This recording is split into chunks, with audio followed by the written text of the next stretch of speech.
Hello दोस्तों, मैं पूजा और आज हम बात करने वाले हैं आचार्य प्रशांत जी की स्त्री पुस्तक के पार्ट 2 के बारे में, जो है महिलाएं अपनी पढ़ाई और नौकरी देखें या गृहस्थी।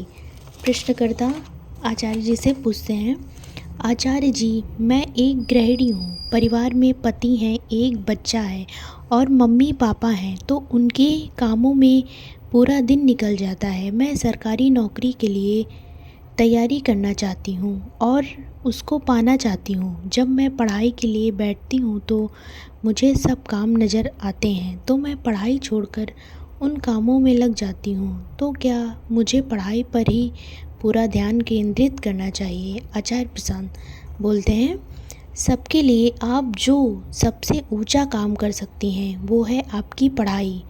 सबके लिए आप जो सबसे ऊंची सेवा कर सकती हैं वो है आपकी पढ़ाई। ये बिल्कुल मत सोचिए कि अगर आप घर के इधर उधर के काम छोड़ कर के पढ़ाई कर रही हैं तो ये दूसरों के प्रति अप्रेम या उपेक्षा है।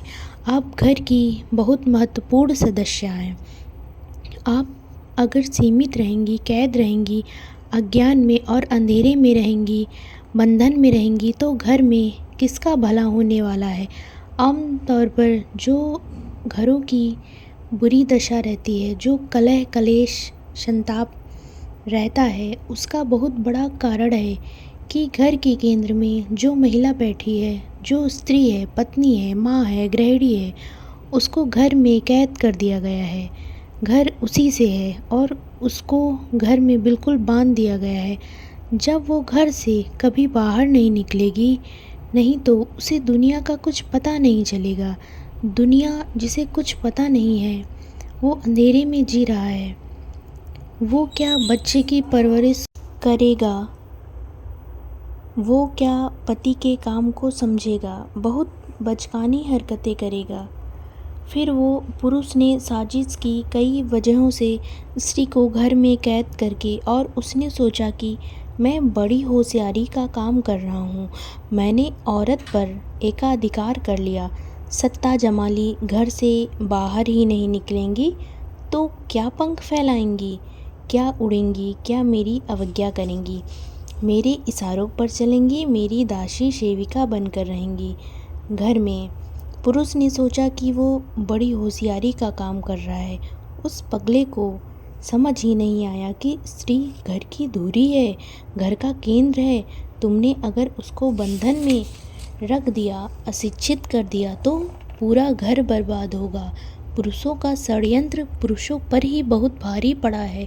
आमतौर पर हम जिन्हें गृहिणियाँ कहते हैं, हाउस वाइफ कहते हैं, उनकी बहुत बड़ी दुर्दशा है पुरुषों ने ही की है। उनसे कहा गया कि तुम घर का काम देखो। घर का काम माने क्या? दुनिया, समय, समाज, तकनीकी, राजनीति, विज्ञान, ये वो जगह हैं जहाँ आदमी की उत्कृष्टतम प्रतिभा अपना रंग दिखा रही है। उन सब ने तुमने काट दिया ना औरत को। तुम उसे पता भी नहीं लगने दे रहे हो कि विज्ञान कहाँ जा रहा है। आधुनिक टेक्नोलॉजी से तुम उसका परिचय नहीं होने दे रहे हो। अर्थव्यवस्था चलती कैसे है और क्या, तुम उसे जानने ही नहीं दे रहे हो। तुमने उसे कृत्रिम सुविधा दे दी कि तू घर में बैठ, घर के काम कर, बाहर निकलेगी तो तेरे लिए झंझट है, खतरा है। इस कृत्रिम सुविधा और सुरक्षा के कारण स्त्री के बाजू नहीं मजबूत हो पा रहे हैं। जब तक धूप नहीं झेलेंगी, सड़क पर ठोकरें नहीं खाएंगी, दुनिया की चुनौतियों नहीं स्वीकार करेंगी, स्त्री की मांसपेशियां सबल कैसे होंगी? नहीं होंगी ना, तो वो कोमल कोमल ही रह गई। धूप में नहीं निकलेगी तो गोरी गोरी ही रह गई। कोमल, गोरी और मुलायम गृहिणी ये पुरुषों के भोग के लिए ही उत्तम है, पर बड़ा दुखद जीवन बिताती हैं, खुद भी बहुत दुख में रहती हैं और अपने साथ परिवार को भी ले डूबती हैं। एक छोटा सा कोट्स है, तुमने उसे कृत्रिम सुविधा दे दी है कि तू घर में बैठ, घर के काम कर, बाहर निकलेगी तो तेरे लिए झंझट है, खतरा है। इस कृत्रिम सुविधा और सुरक्षा के कारण स्त्री के बाजू नहीं मजबूत हो पा रहे हैं। बस आप देखते नहीं दिन भर टीवी में जो कार्यक्रम आते हैं, जो खास तौर पर गृहिणियों को लक्ष्य करके बनाए गए होते हैं, वो किसी श्रेणी के होते हैं और उनमें कितनी बुद्धिमत्ता और गुणवत्ता होती है। सुबह 10 बजे से शाम के 6 बजे के बीच टीवी में जो सामग्री आती है वो किसके लिए आती है? गृहिणियों के लिए आती है। और देखो वो कैसे रहती हैं, कैसी रहती हैं, किस कोट की रहती हैं, उसमें मसले कैसे रहते हैं। बोलो उनमें किन विषयों को उठाया गया होता है। एक छोटा सा कोट्स है, स्त्री घर की धुरी है, घर का केंद्र है। तुमने अगर उसको बंधन में रख दिया, अशिक्षित रख दिया, तो पूरा घर बर्बाद हो जाएगा। फिर प्रश्नकर्ता बोलते हैं पारिवारिक कलह क्लेश। फिर आचार्य जी बोलते हैं वो भी किस तल का, पारिवारिक कलह क्लेश भी किस तल का, एकदम घटिया तल की ना। आदमी ने षड्यंत्र कर करके स्त्री को उस तल पर बांध दिया है कि ये पुरुष की साजिश है। इस साजिश के केंद्र में पुरुष की असुरक्षा है और पुरुष की काम वासना है। तो उसने साजिश की और औरत को घर में कैद कर लूं ताकि उस पर सर्वाधिक अधिकार रहे। बिल्कुल गूंगी गुड़िया बना दिया उसको डम्ब, और सोचा कि इसमें नुकसान तो सिर्फ औरत का ही है। बेचारी, उसको पता भी नहीं चला कि घर की आत्मा है, स्त्री है। और तुमने उसको अगर गूंगी गुड़िया बना दिया, घर में कैद कर दिया, तो तुम्हारा पूरा घर का पतन गिरेगा। यही तर्क दिया है जाता है। जानू, तुम्हें काम करने की क्या ज़रूरत है? हम हैं तो भाई, काम करने के मज़े तुम अकेले ले लोगे क्या? काम क्या सिर्फ पैसा कमाने के लिए किया जाता है? जानते नहीं हो कि काम का ही व्यक्ति का निर्माण होता है, काम से ही व्यक्ति का निर्माण होता है। कल हम बात कर रहे थे ना कि क्रिया तो जीव भी कर लेते हैं, क्रिया तो सब पशु इत्यादि भी कर लेते हैं। मनुष्य पशुओं से कैसे अलग है? वो काम करता है, वो कर्म करता है। दैनिक क्रियाएं, खाना पीना, प्रजनन, सोना, उठना, ये सब तो पशु भी करते हैं। आदमी और पशुओं में अंतर क्या है? आदमी कर्म करता है, आदमी को मुक्ति चाहिए। तुमने स्त्री से कर्म का अधिकार ही छीन लिया है। तुमने स्त्री से कह दिया तेरा कर्म है कि तू रसोई साफ कर, तू बिस्तर बिछा, तू पोथड़े दो, तू टीवी देख, ये तीनों निपटा ले, फिर टीवी देख। तुमने स्त्री को ठीक से इंसान भी नहीं रहने दिया, बड़ा शोषण किया है। और ये बात बच्चियों में बचपन से ही डाल दी जाती है कि तुम्हारा काम है दूसरों की सेवा करना। यहाँ बगल में काम चल रहा था, मजदूर थे। मैं देखता था एक लड़की आती थी, बहुत छोटी थी, 4-6 की होगी, और वो गोद में उठाए उठाए घूमती थी अपने छोटे भाई को। बहुत कम लड़के होते हैं जो ये काम करते हैं। लड़कियों में ये भावना बचपन से ही डाल दी जाती है, तुम्हारी ज़िंदगी तो दूसरों के लिए है। वो 4-5 साल उसे ठीक से उठ भी नहीं रहा था, 6 महीने का बच्चा था, पर वो उसे उठाए उठाए घूम रही थी। अरे, स्त्री के अहंकार को सेवा से बांधा जाता है। उससे कहा जाता है कि तुम बहुत अच्छी लड़की हो अगर तुम दूसरों के लिए जीती हो। स्त्री का तो ठीक से स्वार्थ होने का भी नहीं दिया जाता है, उसका गौरवान्वित किया जाता है। उससे कहा जाता है देखो, तुम दूसरों के लिए तो जी रही हो ना, इसी में तुम्हारी महिमा है। या तो नारी का गौरव है दूसरों के लिए जीना। दूसरों के लिए तब जियोगे ना जब पहले तुम खुद कुछ रहोगे। बहुत अच्छी बात है दूसरों के लिए जीना, मैं पूरा समर्थन करता हूँ दूसरों के लिए जीने का। लेकिन अगर हम ही कुछ नहीं है तो हम दूसरों को क्या दे सकते हैं? औरत को कुछ बन तो जाने दो, फिर वो दूसरों की सेवा करेगी ना। तुम उसे कुछ बनने ही नहीं दे रहे हो। उसके भीतर ये बात घुसेड़ दी है कि जीवन की सार्थकता तो इसी में है कि इसकी सेवा कर दो, उसके लिए कुछ कर दो। बच्चों को भी आप ज़्यादा कुछ नहीं दे पाएंगी अगर सबसे पहले आपने अपना निर्माण नहीं किया। अपना तो निर्माण करिए ना, वो आपका प्रथम दायित्व है। फिर कहता हूँ, दूसरों को कुछ देना, दूसरों की सेवा करना भली बात है, लेकिन प्रथम दायित्व तो आपका अपने प्रति है। आप कुछ नहीं है तो आप दूसरों को क्या देंगी। अच्छा, मैं यहाँ बैठा हूँ, मैं कहूँ कि यहाँ जितने लोग बैठे हैं मैं उनकी सेवा करूँगा और मेरे पास कुछ हो ही ना, आपको बता पाने के लिए, कह पाने के लिए, फिर क्या होगा। आज हम गीता के 8वें अध्याय पर बात कर रहे हैं। मैं कहूँ कि मुझे सबकी सेवा करनी है और सेवा करने के चक्कर में मैं 8वां अध्याय पढ़ूं भी ना, बस आपके सामने आकर बैठ जाऊं, कहूं कि मैं इतना व्यस्त था आपकी सेवा करने में, मैंने 8वां अध्याय पढ़ा ही नहीं और मैं 4 घंटे कुछ भी यूं ही बोलता रहूं, तो ये मैंने आपकी सेवा की, आपसे शत्रुता निकाल दी। बोलो तो कई बार तो सेवा के नाम पर दूसरे के प्रति अहित कर जाते हैं, क्योंकि तुम सेवा के योग्य ही नहीं होते। सेवा करने के लिए कुछ योग्यता भी तो होनी चाहिए। योग्यता कैसे आएगी। प्रेम में किसी के लिए कुछ करना एक बड़ी बात होती है और प्रभावश संस्कारवश किसी के लिए कुछ करना बिल्कुल दूसरी बात होती है। जहाँ प्रभाव है, संस्कार है और व्यवस्था है और बंधन है, गुलामी है, वहाँ प्रेम तो होगा ही नहीं। एक मशीन की तरह आप काम करते हैं, काम करते रहोगे, फिर क्या नतीजा निकलेगा। बेटियां होंगी घर में, आप बेटियों को भी यही सीख दोगे कि जो हमने किया वही ठीक है बेटी, तुम भी ऐसे ही करना। क्यों सीख दोगे?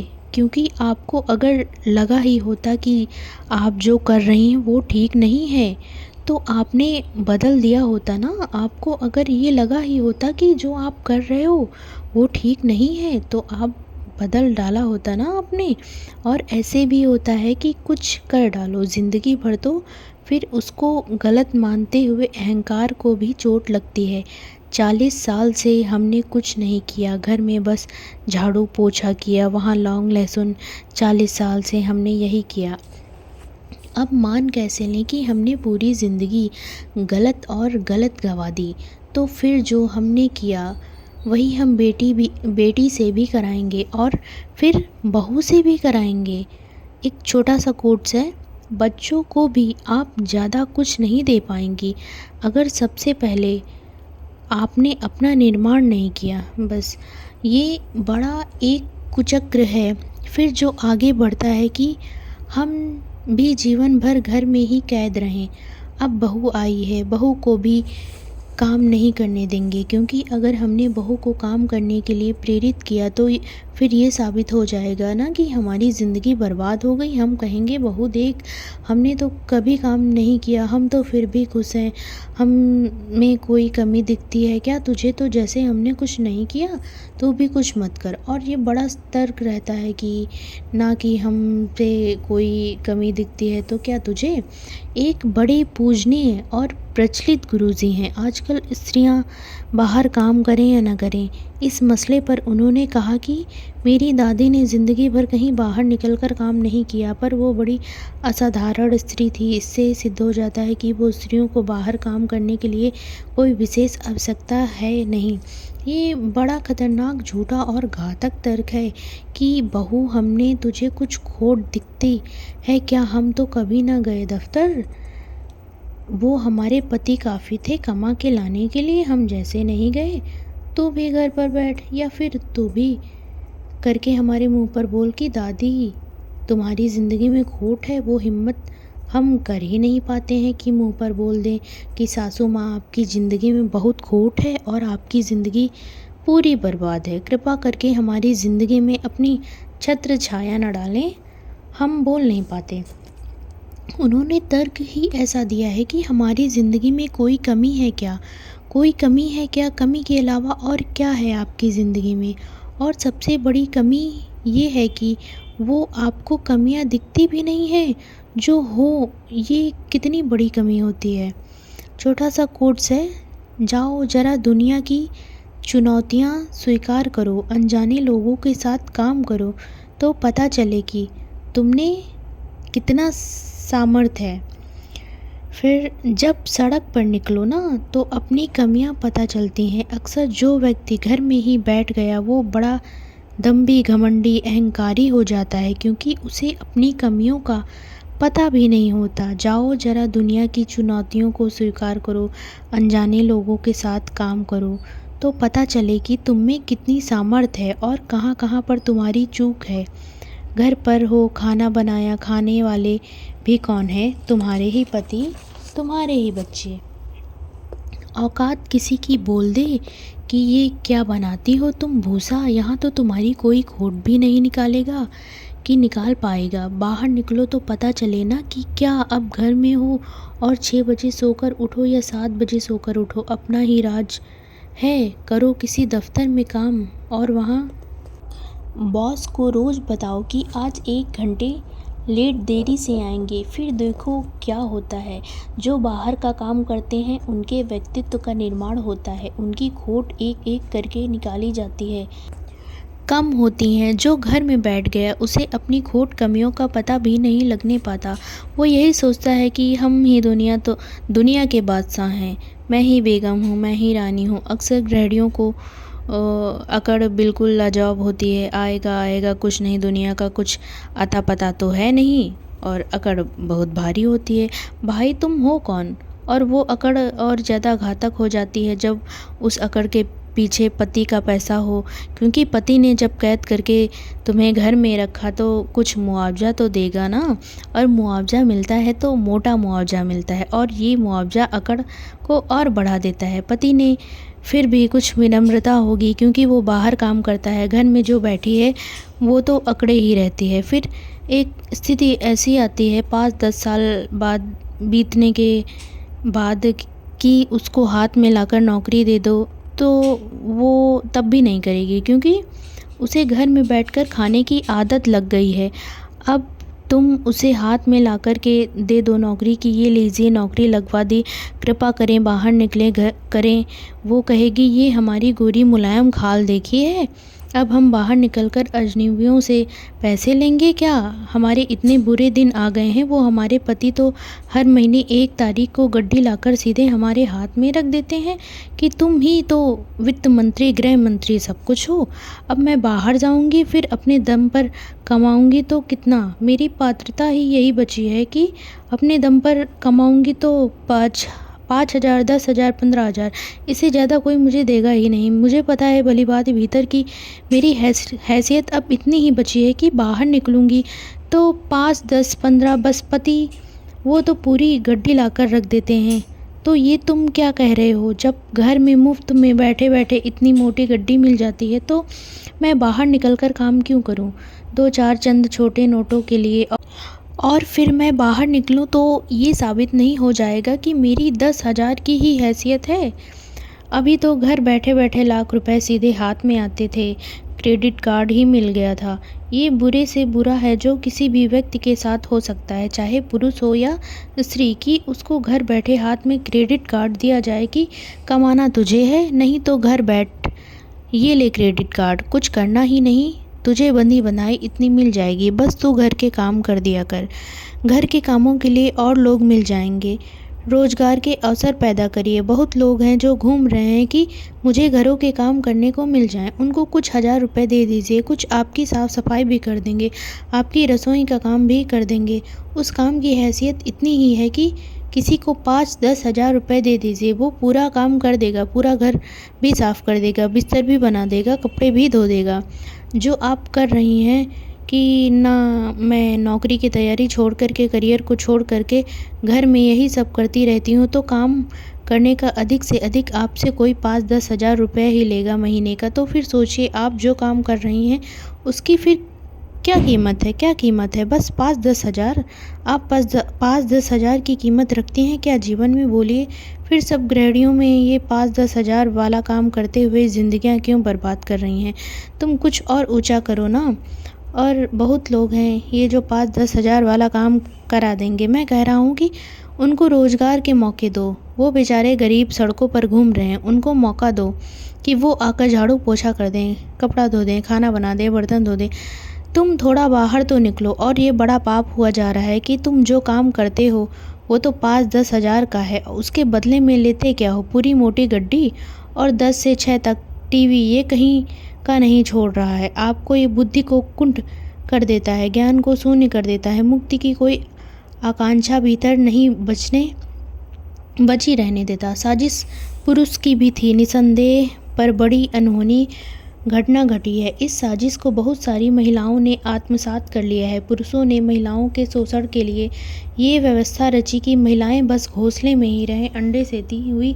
लेकिन इस व्यवस्था के खिलाफ, पुरुषों के इस षड्यंत्र के खिलाफ विद्रोह करने की जगह बहुत सारी स्त्रियां इस षड्यंत्र में शामिल हो गईं। इस षड्यंत्र में उन्होंने अपने स्वार्थ खोज लिए। विद्रोह करिए, इसी में सबका भला है, इसी में आपका भी भला है, बच्चों का भी भला है, पति देव का भी भला है, नात रिश्तेदार का भी नहीं मिलेगी बहुत बड़ी सरकारी नौकरी तो कुछ छोटी नौकरी करिए, पर स्वावलंबी रहिए, अपनी रोटी कमाकर खाना सीखिए। ये पर निर्भरता आपको कहीं का नहीं रहने देगी। Okay, thank you.